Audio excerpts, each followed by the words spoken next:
What's up, everyone? It is the Beast. It's just past noon here on New Year's Eve. So, as they say in Yiddish, Erev Yontif. What is going on? What is going on? That's what I want to know. What the hell is going on? I'm going to wait for more people to jump on so I don't have to do this over and over again. So, props to those of you that got in early for this nooner. Little happy nooner. Who doesn't love a little happy nooner? Huh? Who doesn't love a little happy nooner? By the way, props to my personal stylist, Barber Willie Sr., up here in the Cooper City. Sterling and University, shops in there, barbershop. Go in there and ask for Barber Willie Sr. It's a little tiny Cuban dude, but he does the best he can with this thing that I've got going on. All right. So, first of all, shameless plug. If you have not liked my YouTube channel yet, if you've not subscribed, go do it. It's called The Beast On. And this rant / news items / reporting / all of the stuff was meant to be a YouTube video posted late last night. Got home from the Orange Bowl, marinated on where we were with the Alonzo Highsmith situation at the U, and decided, you know what, let me just wait till the morning to see if anything develops, because the thing about YouTube videos is they don't age well, and I didn't want to post something that would look really stupid 24 hours later. So got home, went to bed, slept in today, woke up to a billion text alerts, Twitter notifications about Alonzo Highsmith. I was like, what the hell happened? Go on to my Twitter first and see the Omar Kelly report that Alonzo's not coming. He's interested in GM jobs in the NFL. And it's nothing against Omar. But I think he's a fine journalist, but I for some reason I immediately was like, I don't know about this. I don't know if I trust this report. I don't know why I said that. It really is nothing against Omar, but something was off. And here's what was off to me is last night as I was walking into the Orange Bowl at Hard Rock Stadium. Good effort by Virginia, by the way. That's a whole different story. Yes, I know. I'm getting there, Palm Beach game. I reported that Alonzo was definitely in discussions with the U about some sort of job with the athletic department. Whatever his title was or duties or any of that, I don't know. That was all up for discussion. It was certainly not a done deal, but there was ongoing discussions. That was last night at about 7 o'clock. So this morning at 10 o'clock, Omar's reporting that, he's no longer interested. I'm like, what the hell could have happened overnight? Because when I spoke to the people that I spoke to, this was, deeply ongoing. It wasn't like, this was just a casual thing. And I don't know. Something struck me as being off about this report, that suddenly he's no longer interested or not into it. Now, we did get the report from Barry last night, and we love the buzz, that, that Blake James was going to do his due diligence and interview other candidates. And I know this sparked outrage amongst so many people. We'll get back to Blake in a second. And I again, that report to me was like, man, someone's getting this info out to either smoke screen or look over here while we do this over here and all of that stuff. I'm not going to let anyone else join the video. This is my time. It's not that I'm trying to hog it. It's just it gets too confusing, at least for me. I have adult ADD. So now we wake up this morning and we see the Omar Kelly report. All right, everyone's going crazy. People want to go protest at the Duke basketball game, all this stuff. Jim, stop asking to join. You're not going to be joined. But then, just now, Barry Jackson reports that Alonzo is not out of it, that he's still considering it. Of course, he has a job with the Browns. He still has a job with the Browns, and he is definitely focusing on. They've got their own issues trying to hire a coach. Go ahead and hire Daboll. Good luck with that. That'd be the so Browns thing to do. Also, the so Dolphins thing to do is to hire 67-year-old Chan Gailey as their offensive coordinator. But that's not for this conversation. So Barry says, hey, Alonzo's still in it. He's still thinking about it. That makes more sense to me. As far as reporting goes,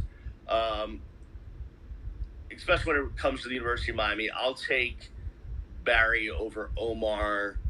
Omar did cover the U at one point in time. He does know people, but Barry's on this beat. He's on every beat every day. So I trust him. Now, let's just get into this for a few. Let's look at this a few ways. One, someone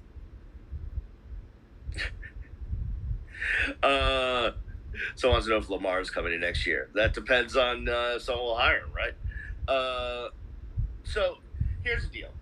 I think the Alonzo Highsmith move or something like it is exactly what the University of Miami needs. And I say that because of the role that Blake James is asked to play. So this takes us to another subject for a moment. So let's digress. What is Blake James' responsibilities? Because a lot of the blame and frustration gets sent his way, but I don't know that you guys necessarily completely understand exactly what the role of the athletic director is, especially at the University of Miami. So I'm going to lay that out to you. I do want to give a shout out to, was it New Jersey, Florida Kane? He laid this out pretty well on a Facebook page. So I want to give a shout out to him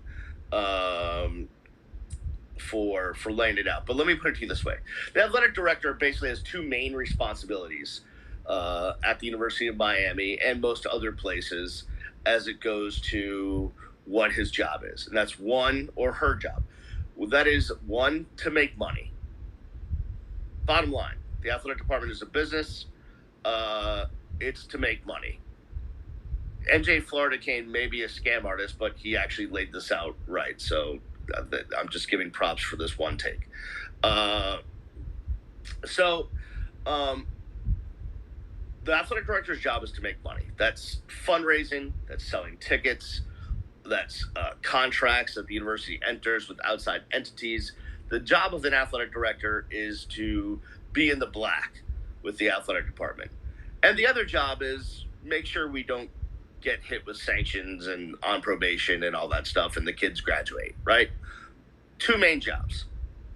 Make money, make sure we don't get in trouble and the kids graduate. That's the athletic director's job. Everything else is under those two things.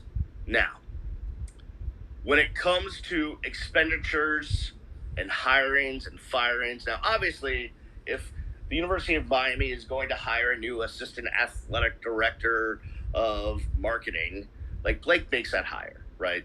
That's Blake's job, but that goes into making money aspect of it. But once we start getting to coaches and expenditures of $1 million for an assistant coach, that goes to way above Blake James. And that goes to, well, the way it used to be, I don't know the way it's structured now, but there used to be a section of the Board of Trustees, like the Athletic Advisory Committee, that was kind of, they were members of the Board of Trustees, but also focus on the athletic department. And they would be kind of like your main decision makers, puppet masters, if you will, when it came to decisions involving athletics and big hirings and firings and stuff like that. Okay. And then above that is the whole Board of Trustees. The president's in there somewhere, but the Board of Trustees really runs the university. So that's who pulls the strings. That's who makes the big decisions. That's who sets out the plans. That's who the Board of Trustees is in charge. So, back in the day, and I don't know if this is still the case because I'm not on campus every day and I don't really cover this team like I used to. I still have plenty of people I know and that reach out to me and what have you, and sometimes scoops fall in my lap. But this isn't what I choose to do on a daily basis. Although I do love the journalism aspect of it, I'm into the more entertainment aspect of this. But still, once in a while, stuff falls in. So it used to be like guys like Ron Stone or Ed Williamson or especially Paul DeMare. Paul DeMare is Gino DeMare's father, very rich in the produce business, has given a lot to the university. He's one of those guys that pull strings. All of those guys are pull strings. So as much heat as you want to give Blake James for major decisions, the Manny Diaz decision, let's just hire him without going outside and interviewing other candidates, or giving Dan Enos $1 million, all that stuff, all of that would have had to have passed by other people that aren't Blake James. He wasn't solely responsible for those decisions. It may have been his idea, but trust me, there's people much higher than him that made the decisions. So that's the way the structure works. So you're blaming Blake for a lot of things that really aren't in his wheelhouse. Other people are dealing with this. Other people are involved in negotiations. Other people are involved in the decision making.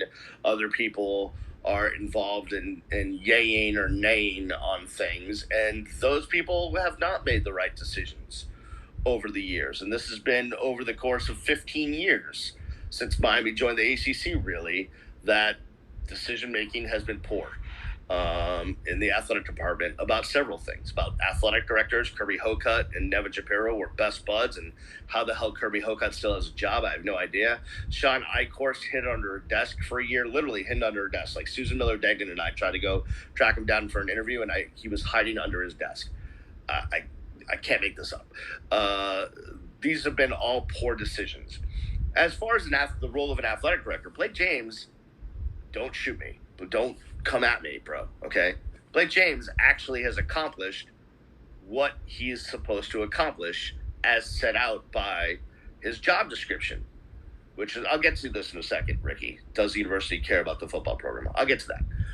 So Miami made a ton of money by going to the ACC, and it's only gotten more. The share that each college has made in the ACC has only gotten more as the ACC has been more involved in things, and now there's the ACC network, and there's more money coming in and all of that stuff. And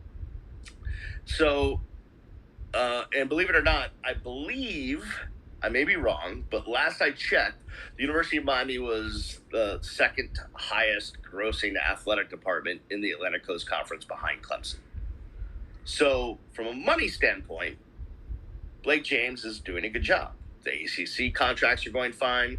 He made the Adidas deal, which gave the university a ton of money, whether you like it or not. That went well. The fundraising's been off the chain. They built the indoor practice facility. They've gotten a bunch of money. They've made upgrades to facilities. So by the exact, like, if I'm looking for a job and I spend every waking day on job websites. By the way, if someone has anything part-time, full-time, I don't need benefits because I have Cobra right now. Feel free to hire me because I really would like to keep the electric on in my house. Just saying. Slip into my DMs. But so by the role and hey, job role, job functions, Blake James is accomplishing what he's supposed to accomplish. He's making money. He's fundraising. The facilities he's building. They're building a new complex down by the baseball stadium, and we haven't gotten on probation, and kids are graduating. That's his job. That's his job. Everything else, all the stuff that I see right now flying across my Twitter screen, goes above Blake James. The do we care about football, the ruining of the program, all that stuff is above Blake. It goes to the Board of Trustees. So listen, you have the right to take your anger out on Blake James. By all of the requirements of his job and what he's really in reality expected to do, doing a good job. Now, you want to take aim at David Epstein and the board of trustees and Paul DeMare and Ed Williamson and Ron Stone and all the other people that have their hands in the athletic department, go right ahead. They're the decision makers. They're the ones that sign off on hirings and firings. They're the ones that would be deeply involved in negotiating with Alonzo Highsmith. These are all decisions and choices and things that happen above the athletic director. Now, I've been on multiple rants lately about, does the University of Miami care about football? And the answer is not as much as they should or need to win. They care about it in as much as that the program is making money, and it's it's a program that's doing okay. But they're not all in. To be all in is a totally different story. And the University of Miami is not all in right now on having a winning football program. They're just not. You can just tell. And don't give me indoor practice facilities and complexes and facilities, because every school in the country has all of that. There's so much equality when it comes to facilities now that it doesn't matter. So here's the question. The University of Miami goes on these billion-dollar fundraising campaigns. Now, I've always said this. Listen, as an institution, what's more important to the success of the institution? A football program or trying to find a cure for cancer? Well, if you could just take a step back for a second, finding a cure for cancer and the research that's done at the medical school and all that stuff is obviously more important to this planet than winning football games. That's just the deal, right? But as we know as fans, I'm an alum, like, besides finding the cure for cancer and the medical school and the great achievements there, and being a great academic institution, what it is, the next most important thing is football. The problem is because the university basically just rolls money from the ACC contract and Adidas, they don't have to try too hard because they meet the bottom line with what they have now. It would take such a systemic reprogramming of all the people that have been around this university for a long time for them to understand that the way they go about it is not right. Like the people I mentioned, the Paul DeMares and the Ron Stones and the Ed Williamsons, who I personally have great relationships with and who I love as people. And I've known for a long time. But that's the thing. I've known them for a long time. They've been around this program for just so long that maybe they just don't see the what is it, the forest through the trees, something like that.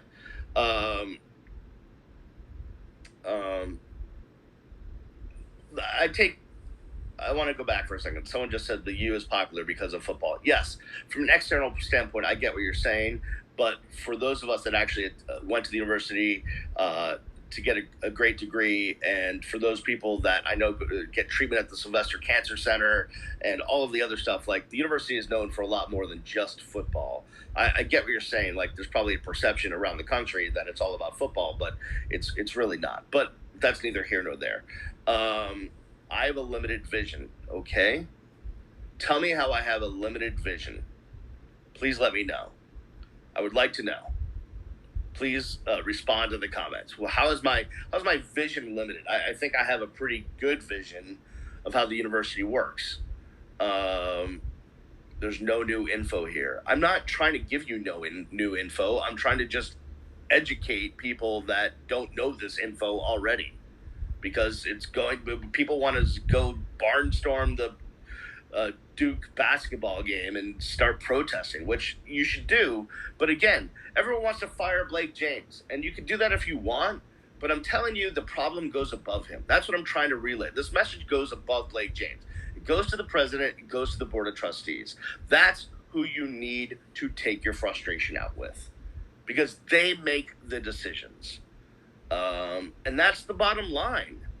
Like that's the deal. Like you wanna get frustrated with somebody, go find some board of trustees members, go find David Epstein, go find Paul DeMare, go find Ed Williamson, go find Ron Stone, go find those people, and go tell them what the issues are, and go make them understand, because They're the ones that pull the strings.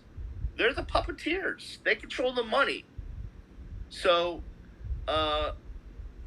that's that's the bottom line. You got I get it from an outside perspective. If you don't know the inner workings of how all this stuff works, and I've been on I traveled with the team for a decade, and I've been on the charters, and I've talked to all these people, and I've sat in airplanes and airports with them, and I've been on the buses with them. I not to flaunt this in your face, but I've seen the back end of the University of Miami. I saw it for a long time, and I know how it works. And you want to you want to blame Blake James, and you can if you want, but he's really just the public face of an organization, and by his job description, he's doing a good job. That's the bottom line. All the other stuff goes above him. So if you want to, okay, so can I just tell you something right now? Blake James, I can tell you right now, Blake James did not hire Manny Diaz without the Board of Trustees saying okay. You don't spend that much money on the University of Miami campus without the Board of Trustees signing off. I'm just letting you know, I don't know how else, do you want me to take you down there and show you how it works? Because I will. I'm sorry. At the University of Miami, the athletic director does not have autonomy to hire a football coach. He can't just go out there and be like, that's my guy, and that's it. That's not how it works at the University of Miami. I'm sorry. I mean, yes. So yes, this guy's right.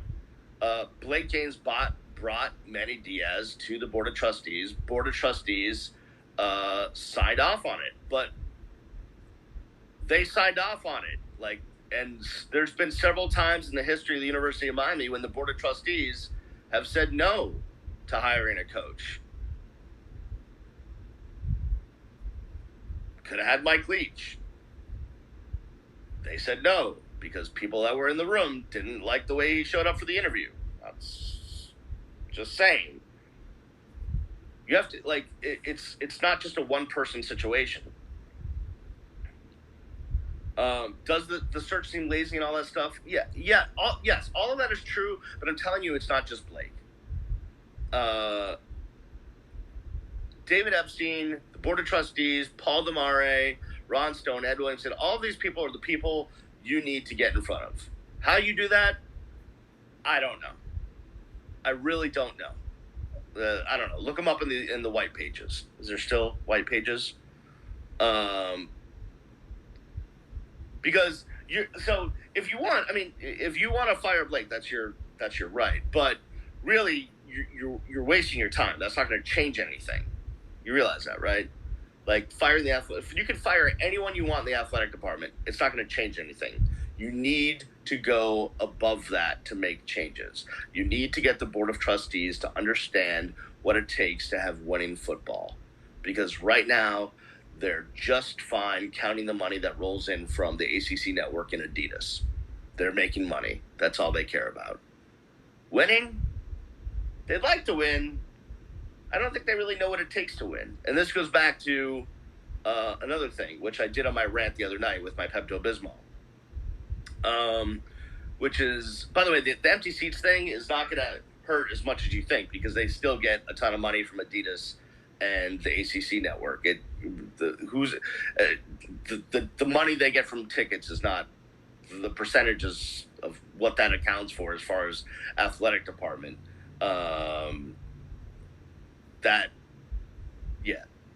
It's not as big as you think. So the whole let's not go to the games, that's going to make a difference. It's not going to matter. So it just won't. You need to make your voices heard other ways. But this brings me back to this. University of Miami won 5 championships, right? From 83 to 2001, 5 championships. And I was around the program from 94 through 2009, okay? So I saw ups and downs and all arounds. And this is what I learned about the University of Miami. The University of Miami was ill prepared and to support the winning, even though they won 5, and was never like the University of Miami won 5 championships in spite of itself. They never had the backbone of an operation that you really need, like an Alabama or a Clemson or Ohio State or any of these schools. They never had that kind of operation to sustain winning. They won because they were getting players from within 30 miles of their campus that were the best in the country. And they were lucking into that. And then once other schools started coming down here, albeit with bags of money and jobs to offer parents and cars and all the other stuff, then all of a sudden it wasn't a playing field that the University of Miami could compete on because the other schools were offering more. And now the kids that used to just drive down the road to the U and come to the U were now going out of state and leaving. And now the University of Miami is left having to fight in the world of college football when they're ill prepared to do so because it's never been set up that way forever and ever. I mean, as good as Sam Jankovic was, and Paul D probably doesn't get enough credit as he should have, and all of that stuff, the athletic department has never, ever, ever, and I'm sorry if you work at the athletic department, I apologize. You're doing the best you can, but it's not like the machines of the college football world. It's not set up that way. It's not the infrastructure and the backbone and the operations and everything that you need in order to be a winning program. They got rid of they basically got rid of all the hurricane clubs, and they changed all their programs and fundraising. But what does it say? What did it say about the University of Miami that their top fundraiser, Jesse Marks, went to take another job? I mean, granted, it's a great job he got with the Dolphins, but that kid's got 17 degrees from the U. Why would he ever leave there? Unless he saw something wasn't right. I don't know. I'm speculating. I don't know why Jesse left. So here's the bottom line, because now I'm just rambling. If you want to apply pressure, if you want to make things happen, you got to get to the Board of Trustees. If you want to make signs about Blake, that's fine. That's not going to get you anywhere. They could get a new athletic director tomorrow. It's not going to matter because someone else pulls the strings. So some of you people, whoever's watching and your friends and their friends and their friends' friends, I don't disagree with that comment, Kane City 73. I think I alluded to that on my last rant where I said the same putzes have been running up and down the sideline for a decade. Listen, get to the Board of Trustees. You have to make them hear your cry, and someone has to go take them by the hand and go take them to Tuscaloosa and Columbus and Clemson and all of the other places and show them what a real athletic department looks like. Because I don't think they get it necessarily. And the other thing is, I don't necessarily know if they care because the money is being printed by the ACC network, the ACC, and Adidas. The money's rolling in. Just saying. The money's rolling in. So that's my rant for now. I'll stay on here for a couple. If you have questions, now's the time. Put them in the chat. We'll see if we can discuss a couple things.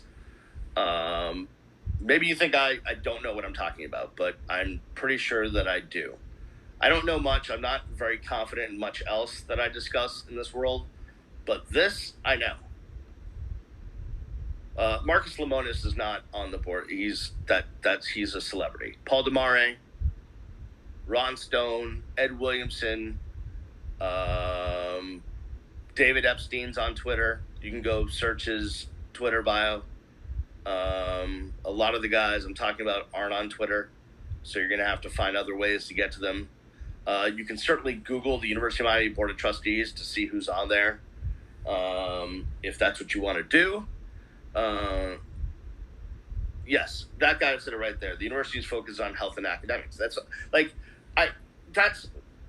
one of the issues with the fact that this is really a medium-sized university of 10,000 undergrads. in a major metropolitan area of 4 million people that is rooted for like a pro team is that a lot of you who didn't go to the school or aren't as familiar with the campus comings and goings don't necessarily understand that, like, the priority once you step on campus, like you're walking around Lake Osceola, you're in the Ash building, you're in the Merrick building, you're in the Memorial building, you're in the business building, this new school, Wilson School of Communications, all that stuff. Like, football's not, like, they're worried about the medical school and academics and all of the other stuff. Now, you can walk and chew gum at the same time, but you have to be set up to do that. The University of Miami's not. But there's a lot more to the university than just football. Yes, obviously, I love the Canes as a football program, and there's, like, whatever. But it's also the only college I ever wanted to go to for my degree, for academics. So that has to be in there. But yes, what you say. Just go. It's simple. The University of Miami has a list of all their board of trustees. Go Google it. Go find it. Figure out a way to get to them. I don't know what that is. I don't condone any actions that are crazy, but those are the people you have to get to listen, because you sitting here and talking about Blake James is really a waste of your time, because they could fire Blake tomorrow and hire somebody else and the conditions would still be the same. Blake is doing the job that he's being asked to do. By those standards, he's doing fine. You may not like that. You may not like what the standards are. You may not like what his job role is, but that's the deal. Yes, because here's the deal, Better Duck. And you've been dead on. But what brought us to losing to FIU is all the indecisions and misguided decisions made over the past 15 plus years by the Board of Trustees. That's why we are where we are. It's a systemic issue. It's not a, hey man, we lost to FIU, Duke, and Louisiana Tech. That's not that's the problem. But that's all symptoms and what happens because that's where the Board of Trustees has us. That's the deal. I'm just letting you know. Like that. Yes, obviously, the coaches and the players and all that stuff are the reasons why we lose particular games. But the reason why we're in this big, massive situation to begin with is because of the powers that be. And the powers that be are not Blake James and Manny Diaz. They're the Board of Trustees. And I mean, you could say Julio Frank. Like, a lot of people want to Julio Frank at this point. I mean, there's rumors out there he won't make it to the end of the academic calendar. I don't know if that's true or not. He's not a powerful president, as presidents go, that I've seen. He's not a Tadfoot. He's not a Donna Shalala. You may not like those people, but they were powerful. They had some power on campus. I don't sense that Julio Frank has the same sort of power. He's almost like he's a caretaker of a university, with the Board of Trustees probably having more power now than they did because of that. So that's that. All right. Unless there's other questions, I might. What time is it? Let's see. It is 12:37 on the deal. Everyone wants to talk about Manny Diaz Sr. I mean, maybe there is some secret cabal that I don't know about, but I'm telling you, like, I've been in the back rooms, I've been on the buses, I've been on the planes, I've been around these people. It's the Board of Trustees, man. There's no other way to do it. And listen, maybe Manny Diaz Sr. is a big part of it. That's fine. Get to him too. But that's, like, this issue's been going on way before the Diaz family was involved with the University of Miami. Yeah, go ahead, Montreal Kane. Go get the contacts. Go do it, man. I'll retweet you. Feel free. All right. I think I'm going to stop here because I've been droning on too long. My main point is this. One, the good thing is, according to Barry, Alonzo Highsmith's not out of it. and that would help immediately day-to-day with the football program. That won't fix the systemic issues with the football program, but that would help with the day-to-day. So that's the good thing. But the other thing is, I just want to let you know, your anger, while incredibly valid, is being directed in the wrong places. You need to go to the top. And at a university like the University of Miami, it's the Board of Trustees. That's the bottom line. Well, when you and Jim comes in with, I feel Alonzo will not do it as a puppet, and maybe that's what's being negotiated now. Maybe that's why there's not a deal yet. I don't know, but that would make sense, right? Right.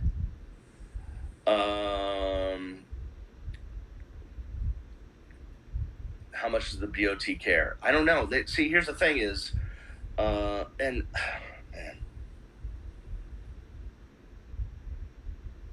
most of the Board of Trustees are really wealthy, right? Really wealthy people that are CEOs of big businesses and all of this stuff. And I've dealt with those kind of people that live.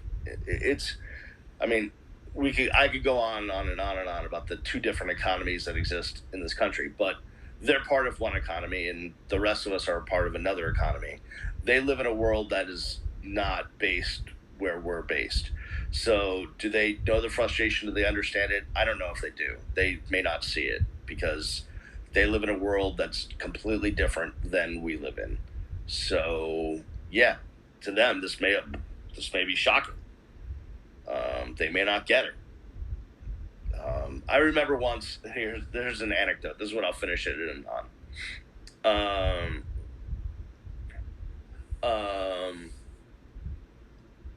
I remember one day being out at the Green Tree practice field for a special event or a practice or what have you. And one of the biggest donors to the University of Miami, whose name is on a building, was out of practice. And this is back when they had the Living Scholars program where basically donors got matched up with players and they would kind of mentor those players and whatever. Now, remember, you're having a situation where you're having these very rich, wealthy, mostly white, older people as your living scholars, and the people that they're supposed to be mentoring are coming from the poorest backgrounds in the inner cities and mostly of different ethnicities than white. So there's a little bit of a disconnect there, right? So I'm out in the practice field, and I'm friendly with this one mega donor whose name is on a building at the University of Miami, if not more than one building. I have lost track. And this person says, listen, thanks, Montreal came. I got to get me some of that smoked meat you guys have up there.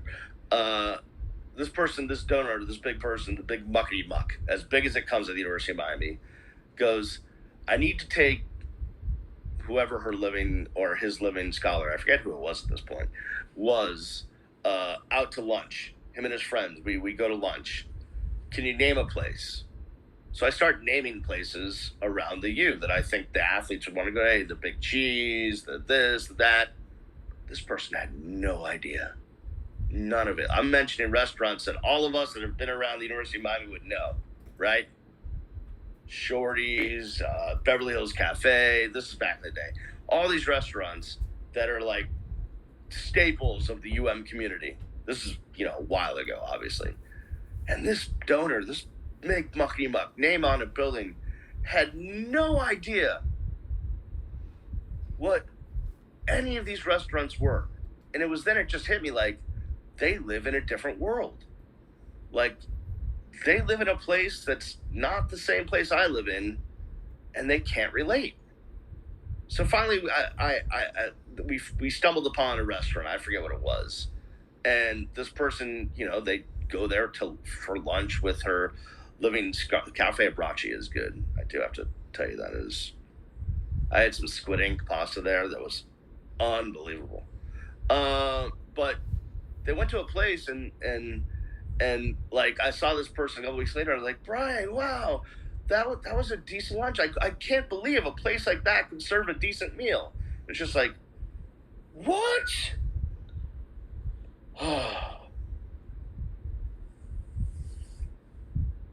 That blew my mind. But that's what you need to know about the powers that be that make decisions at the University of Miami. They live in a different world.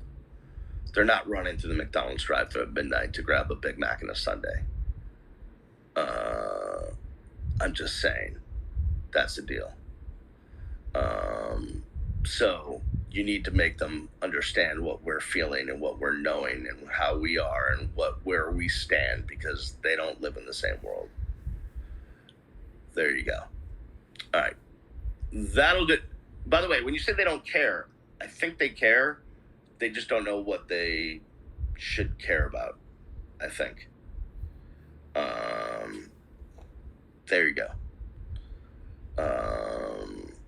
Yes, I understand it doesn't take people in tuxedos to run the football, but unfortunately, welcome to the University of Miami. All right, so that'll do it for me. Listen, do me a favor. If you're watching this right now or will watch this, can you please subscribe to my YouTube channel?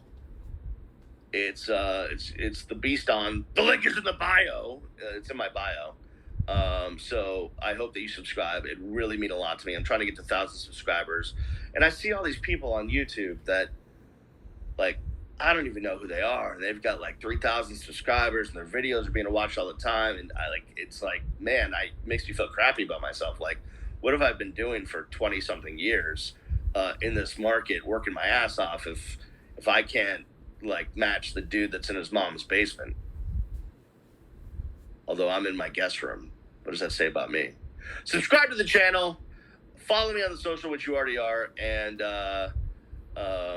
guys, have a happy and healthy new year. And the most important thing, yes, I know, Better Duck. I understand. You're the god. I get you, man. I get you.